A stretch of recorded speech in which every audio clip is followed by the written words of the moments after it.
Akashvani Imphal R.K. गोरानी न पाउ पाजरी।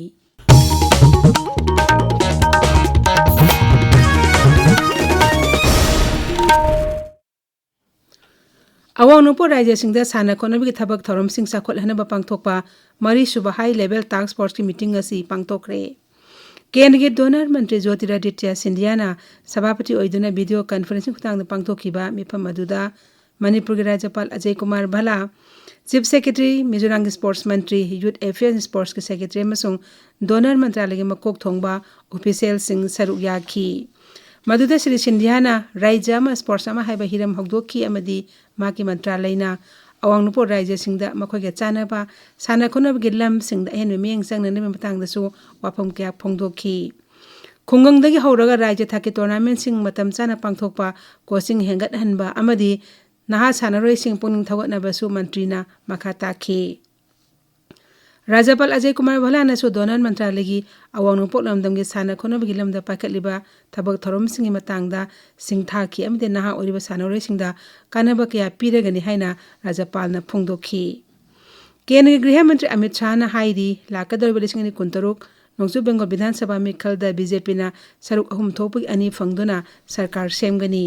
वाफम असी महांगना नोंचू बेंगल की विधान नगर दल ऑर्गेनाइजिंग कमिटी न सिनबा मिफम अमा सरुक यारबा मतुंगदा पाउमीसिंगदा फोंगदोखिबनी। श्री अमित शाहना हाई 2013 बीजेपी न विधानसभा केंद्र अहुम खक्तदा माई पाकलंबा अदु 2019 हुमुद्रा 8 यौबा ngamखी। अमरोमदा कांग्रेस न मिखलसिदा सीट अमता माई पाखिदे। अमरोमदा अमित शाहना भारत अमसो बांग्लादेश अनिगी लोनबदा ngamखै संबल खाननबा केंद्र की होम सेक्रेटरी न नोंचू बेंगलदा अहुम लचतुन राज्य अदुगी चीफ सेक्रेटरी गा वाफम क्या खनखरे हाइरी अदुबो हौजो फावत तृणमूल कांग्रेस न लुसिंगबा सरकार ngamखै संबल खाननबा ngamखै खंगहनदबना नारोलदा बांग्लादेश मसा क्या चंगसिलकपा लेप्ट्रि हाइना महांगना मखाताना मराल सिरकली। उत्तराखंड के देहरादून त्रिपुरादगी महिरो एमा सिखिबा अदुगी मतांगदा एसपी देहरादून अजय कुमार सिंह हाइरी अहानबिगो इन थिजिनबदा मिसी असि रेशियल अटैक नति हाइबा खंगले। उत्तराखंड पुलिस न एफआईआर पांदे हाबी मराल सिरकलिबा अदु युमफम याउदे थौदो दो थोखरबा मतुंग पुंग कुनमरगी मतुंगदा वाकत थांगलकपन एफआईआर रेजिस्टर तौखिदबनी। मांगना हाई मिसी असिगा मरी लैनना नेपाली मचा अमा मणिपुरदगी अमा याउना मियोय मंगा फारे।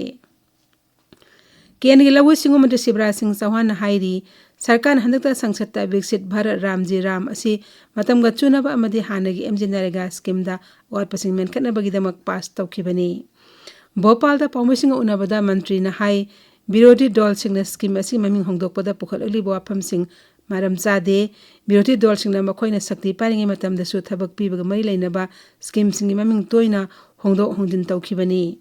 मांगना मखाताना हाई बिल असी लोकसभा पुथोक्तना पुंग 9 हेना खनखी अदुबु विरोधी सदस्य सिंगना अयेर अपन पीबदा नतना खनबा अदुदा सरुक याखिदे।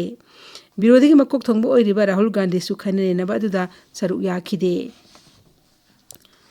मथंग चाइगी मार्च 9 फाबुगी मनुंगदा उत्तराखंड की सरकारी प्राइमरी अमसुंग सेकेंडरी स्कूल सिंगदन पी मचा सिंग ओइबा टॉयलेट सुंगसोय सोयदना थमनबा वारेप लौखरे।